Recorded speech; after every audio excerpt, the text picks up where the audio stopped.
Mga ka-sports, dalawang player talaga ang tagilid sa original Gilas Final 12 at posibleng maging tatlo na ito soon. Dahil nga habang si Kai Sotto ay sumasabak na sa 5-on-5 practice at agad nagpakita ng solid performance. Dahil po mga ka-sports, sa sunod-sunod na injuries mababawasan ba ang Gilas Pilipinas? At mas mahalaga, may madagdag kaya sa lineup?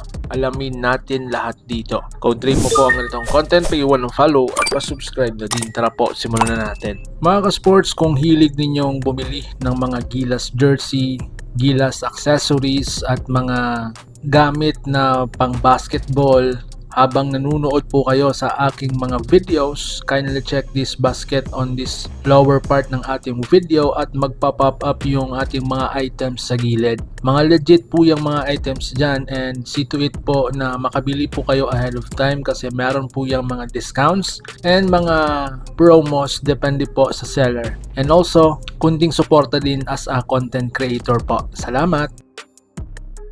Mga ka-sports, dalawang tagilid sa original Gilas Final 12. Sa latest update mula sa Gilas Camp, 2 o 3 players po talaga ang mawawala sa original Final 12 at hindi 100% dahil sa mga injury. Bagamat hindi pa opisyal ang pangalan pero napakalinaw ang mensahe ng coaching staff at mga posts sa social media na alam naman natin na priority talaga ang health muna bago ang laro. Ayaw ng risk na lumala ang injury at short preparation window, bawal ang pilitan. Ibig sabihin po nito mga ka-sports, posibleng may mawalang biglaan sa Final 12 kung hindi sila agad makaka-recover. So ngayon mga ka-sports, sa international level, lalo na po sa OC at New Zealand, hindi pwedeng half-ready lang ang mga player. Kaya ngayon, mas mahigpit ang evaluation, mas importante ang conditioning kaysa pangalan, at mas open ang staff sa changes kahit late na po iyan. At dito na po papasok ang napakalaking tanong. May madadagdag kaya sa Gilas? Dahil nga may mga tagilid at hindi isinara ng SBP at coaching staff ang pinto sa posibleng additions.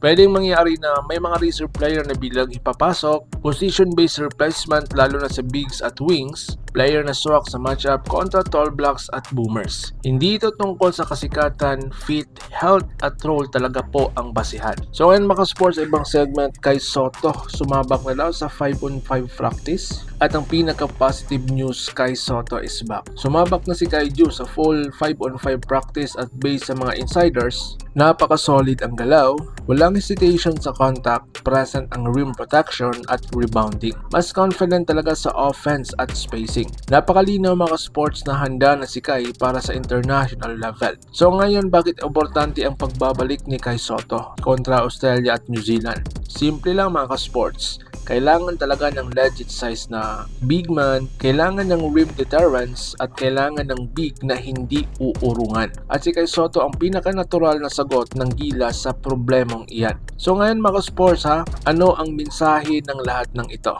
Simple lang. Una, hindi pa final ang Final 12. Injuries can change everything. Kai Sotto's return is perfect timing and Gilas is choosing quality over name. Mas mahalaga ngayon ang panalo kaysa pride. So ikaw mga sports, sa tingin mo, sino ba dapat ang pumalit kung may tuluyang ma-out dahil sa mga injury? May gusto ka bang idagdag sa lineup? I-comment mo lang yan sa ibaba at babasahin ko yan. And of course, huwag kalimutang i-like, subscribe at i-share pa sa araw-araw na Gilas Pilipinas updates. Laban Pilipinas, puso. So paano? Ingat po kayo.